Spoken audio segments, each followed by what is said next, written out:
ನಮಸ್ಕಾರ ವೀಕ್ಷಕರೇ, ಇವತ್ತಿನ ವಿಡಿಯೋದಲ್ಲಿ ಸೋಯಾ ಮಸಾಲೆ ಗ್ರೇವಿಯನ್ನು ಮಾಡ್ತಾ ಇದ್ದೀನಿ. ನಿಮಗೂ ಯಾವ ತರ ಮಾಡೋದು ಅಂತ ಹೇಳ್ಕೊಡ್ತೀನಿ ಬನ್ನಿ. ಈ ಮಸಾಲೆ ಗ್ರೇವಿಯನ್ನು ನೀವು ಒಂದ್ಸರಿ ಟ್ರೈ ಮಾಡಿ. ಸೇಮ್ ಚಿಕನ್ ಮಟನ್ ಗ್ರೇವಿ ಅಷ್ಟೇ ಚೆನ್ನಾಗಿರುತ್ತೆ. ಮೊದಲು ಸೋಯಾವನ್ನು 2-3 ಬಾರಿ ಚೆನ್ನಾಗಿ ತೊಳೆದು ನಂತರ 15-20 ನಿಮಿಷ ನೆನೆಯಲು ಬಿಡಿ. ನಾನು ಇದಕ್ಕೆ ತೇಜೂರ್ ಅವರ ಸೋಯಾ ಚಂಕ್ಸ್ ಅನ್ನು ಬಳಸುತ್ತಿದ್ದೇನೆ. 15-20 ನಿಮಿಷಗಳ ನಂತರ ಈ ರೀತಿಯಾಗಿ ಇರುತ್ತದೆ. ಇದನ್ನು ನಿಮ್ಮ ಕೈಲಿ ಎಷ್ಟಾಗುತ್ತೋ ಅಷ್ಟು ಗಟ್ಟಿಯಾಗಿ ಹಿಂಡಿ ಒಂದು ಪಾತ್ರೆಗೆ ತೆಗೆದುಕೊಳ್ಳಿ. ಈಗ ಒಂದು ಬಾಣಲಿಗೆ 2 ಸ್ಪೂನ್ ಎಣ್ಣೆಯನ್ನು ಹಾಕಿ ಪಲಾವ್ ಎಲೆಗಳನ್ನು ಹಾಕಿ ಚೆನ್ನಾಗಿ ಹುರಿಯಿರಿ. ನಂತರ ಗೋಡಂಬಿಯನ್ನು ಹಾಕಿಕೊಳ್ಳಿ.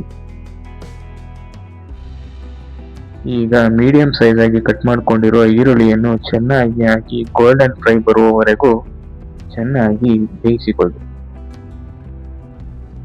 ನಂತರ ಒಂದು ಟೊಮೆಟೊವನ್ನು ಹಾಕಿಕೊಳ್ಳಿ ಮತ್ತು ಇದಕ್ಕೆ ಶುಂಠಿ ಬೆಳ್ಳುಳ್ಳಿ ಪೇಸ್ಟ್ ಅನ್ನು ಹಾಕಿಕೊಳ್ಳಿ.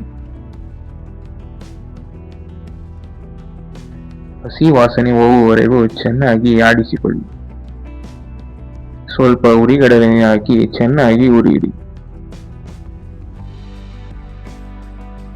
ಹುರಿದು ತಣ್ಣಗಾದ ಮೇಲೆ ಒಂದು ಮಿಕ್ಸಿ ಜಾರಿಗೆ ಹಾಕಿಕೊಂಡು ಅದಕ್ಕೆ ಸ್ವಲ್ಪ ಕೊತ್ತಂಬರಿಯನ್ನು ಹಾಕಿ ರುಬ್ಬಿಕೊಳ್ಳಿ.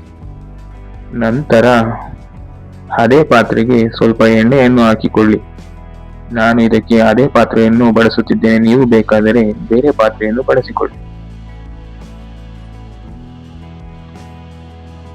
ಇದಕ್ಕೆ ಒಂದು ಪಲಾವ್ ಎಲೆ, ಚಕ್ಕೆ, ಲವಂಗ ಹಾಕಿಕೊಳ್ಳಿ. ಸಣ್ಣದಾಗಿ ಹೆಚ್ಚಿಕೊಂಡಿರುವ ಈರುಳ್ಳಿಯನ್ನು ಹಾಕಿ ಚೆನ್ನಾಗಿ ಹುರಿಯಿರಿ. ಇದಕ್ಕೆ 1 ಸ್ಪೂನ್ ಅರಿಶಿನ ಪುಡಿ, 1.5 ಸ್ಪೂನ್ ಖಾರದ ಪುಡಿ, 1 ಸ್ಪೂನ್ ಧನಿಯಾ ಪುಡಿ ಹಾಕಿ ಚೆನ್ನಾಗಿ 3-5 ನಿಮಿಷಗಳ ಕಾಲ ಹುರಿಯಿರಿ. ಮತ್ತು ಇದಕ್ಕೆ ಸೋಯಾವನ್ನು ಹಾಕಿ ಚೆನ್ನಾಗಿ ಮಿಕ್ಸ್ ಮಾಡಿ.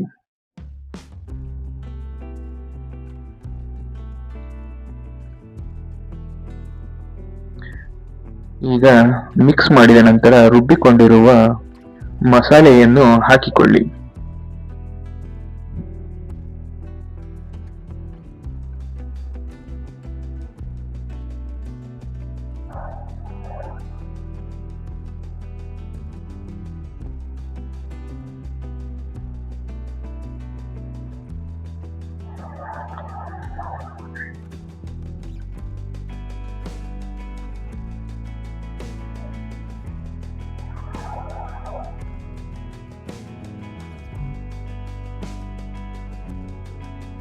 ಇದಕ್ಕೆ ಸ್ವಲ್ಪ ನೀರನ್ನು ಸೇರಿಸಿ.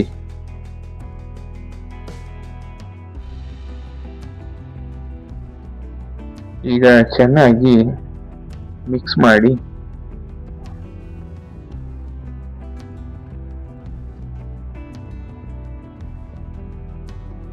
ಈಗ ರುಚಿಗೆ ತಕ್ಕಷ್ಟು ಉಪ್ಪನ್ನು ಸೇರಿಸಿ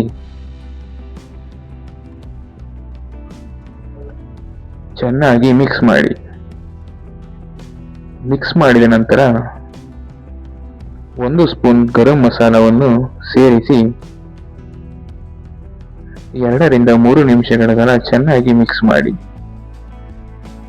ಈಗ ಈ ತರ ರೆಡಿಯಾಗಿದೆ.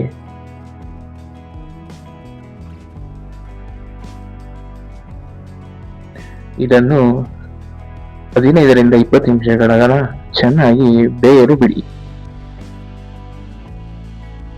ಬೆಂದ ನಂತರ ನೋಡ್ತಾ ಇರ್ಬೋದು, ಮಸಾಲಾ ಗ್ರೇವಿ, ಸೋಯಾಬೀನ್ ನ ಮಸಾಲಾ ಗ್ರೇವಿ ಎಷ್ಟು ಚೆನ್ನಾಗಿ ಬಂದಿದೆ ಅಂತ.